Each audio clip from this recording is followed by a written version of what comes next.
बिस्मिल्लाहिर्रहमानिर्रहीम। अस्सलाम वालेकुम रहमतुल्लाहि व बरकातुहू। जवानी चढ़ गई तो मैं घर देर से आने लगा।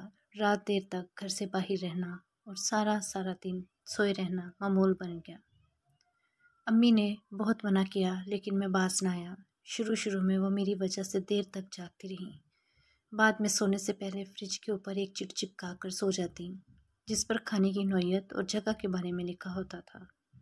आहिस्ता चिट का दायरा वसी होता गया और गंदे कपड़े कहाँ रखने हैं और साफ़ कपड़े कहाँ पर रखे हैं जैसे जुमले भी लिखे मिलने लगे। नीज़ ये भी कि आज फ़लाँ तारीख है और कल ये करना है, परसों फ़लाँ जगह जाना है, वगैरह वगैरह। ये सिलसिला काफ़ी अरसे तक जारी रहा। एक दिन मैं रात देर से आया, बहुत थका हुआ था। हस्बे मामूल फ्रिज पर चिट्ठी लगी हुई देखी, लेकिन बगैर पढ़े मैं सीधा बेड पर गया और सो गया। सुबह सवेरे वाले साहब की चीख कर पुकार ने आँख खोली। अब्बू की आंखों में आंसू थे। उन्होंने ये दर्दनाक खबर सुनाई कि बेटा तुम्हारी माँ अब इस दुनिया में नहीं रही। मेरे तो जैसे पाँव तले से ज़मीन निकल गई। गम का एक पहाड़ जैसे मेरे ऊपर आ गिरा। अभी तो मैंने अम्मी के लिए ये करना था, वो करना था। अभी तो मैं सुधरने वाला था। मैं तो अम्मी से कहने वाला था कि अब मैं रात देर से नहीं आया करूँगा।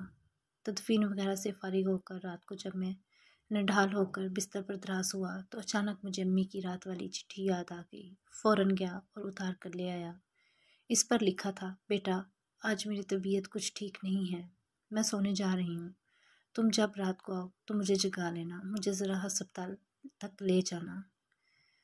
अल्लाह ताला हर औलाद को अपने माँ बाप की खिदमत की तौफीक अता फरमाए जब और उनको नेक बनाए ताकि बाद में पछतावे उनका पीछा ना करें। वीडियो पसंद आए तो लाइक करें और चैनल को सब्सक्राइब करें।